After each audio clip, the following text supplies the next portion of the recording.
sa labas. Ikaw, Kulats TV, bakit nakatambay ka dyan sa labas? Pasilip-silip ka. Pasok ka nga dito. Tingnan natin, baka pwede kang sumali na dito sa mga marites. Tingnan natin. Ay, ako po si Kulats TV. Nasilip po ako kasi nabalitaan ko na maraming mga marites dito. Lalong-lalo na yung mga dyan sa 69ers, yung katawan nila, katawang imbudo. Baka pwede po akong sumali doon. Ay, ikaw talaga. Kulats TV, sasali ka lang dyan eh. Sino ba nag-recruit sa'yo dito? Ay, si Ella G po, kasi nung pumasok po siya dito, sabi niya, pasok na pasok daw po ang aking vital statistics na 75, 35, 25. Ayan, mukhang imbudo rin kasi ang vital statistics din po ni Ella G ay 74, 34 at 24. Kaya magkatugma po kami para kaming mga imbudo. Lalong-lalo na yan si Perky F. Ayan, katropa po namin yan.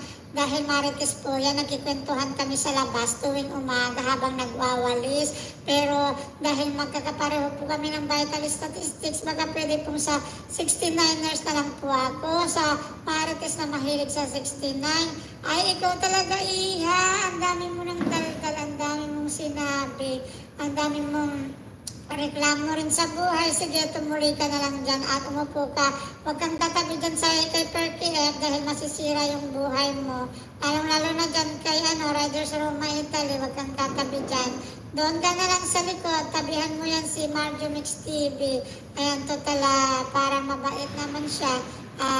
Pero huwag ka maniniwala dyan dahil kapag naniwala ka sa kanya, lagi yan nabukya sa bingo. Kaya baka masalong mo yung kamalasan niya. Sige, ayan na. Marami pa ba magtatanong dyan? Parang luto na yung ating menu for today. Hindi na tayo nakapag-concentrate sa ating niluluto. Mukhang patapos na tayo. Ayan, kumukulo-kulo na. Tignan na lang natin. Baka meron pa isang marites dyan na gusto magtanong. Sige, Iha, upo ka na dyan at makinig ka. Tignan mo. Napakabibo yung mga tao dito. Dapat pabibo ka rin ha. Sige. Ayan, naligaw na tayo dahil sa mga kalukuhan ng mga marites dito. Meron ba dyan magtatanong habang hindi pa tayo tapos? Kasi niluluto pa naman natin ng kaunti ang ating uulamin. Ay ulam pala ng kapitbahay. Hindi rin tayo makakatikim niyan. Sige, tuloy natin. Ako po. Baka pwede pong ako magtanong na lang. Ako po si The Survivor Grandma.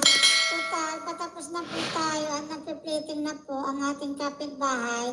Baka pwede ko pong itanong kung pwede na po kaming umuwi kasi yung arinola namin dito sa baba, punong-puno na po. Baka nakakahiya na po sa mga mga kasama namin na mga marites. Hindi na po namin kasi mapigil kanina. Umihi na po kami. Nanghiram na nga po itong si Mabuhay 0808 Vlog, si Binibining Hindi Marikit. Nilagay na po nila yung ibang ihi nila sa plastic. Ayan, baka pwede na po kami umuwi para maitapon naman namin. Malinisan namin yung arenola namin. Ay nako, Iha, ikaw talaga, The Survivor Grandma. Hindi ka na naman siguro nagpanty, kaya mabilis kang maihi dyan. Nilalamig yung tutut. Nilalamig yung tutut mo dyan sa baba. Mas sa susunod, magsalawal ka kasi, hindi yung palda lang. Para hindi ka laging maihi. Dahil malamig na yung panahon ngayon, umulan na nga eh. Pero, sige, dahil tapos na tayo, pwede na kayong umuwi. At, syempre, mag-iiwan pa rin tayo ng maraming salamat. At, don't forget to like, share, and subscribe. At, syempre, pabonus mo na rin ang notification bell para lagi kang updated sa ating mga upload. Ayan. At, maraming salamat. Hanggang sa muli. Maraming salamat sa iyong pagtambay sa ating walang kwentang vlog. At, korne na trivia. Ayan, kaya maraming salamat. Hanggang dito na lang, nabubulol-bulol pa rin tayo. Hanggang sa muli, good vibes lang mga marites. Bye-bye, Mama Chup-Chup. Ciao.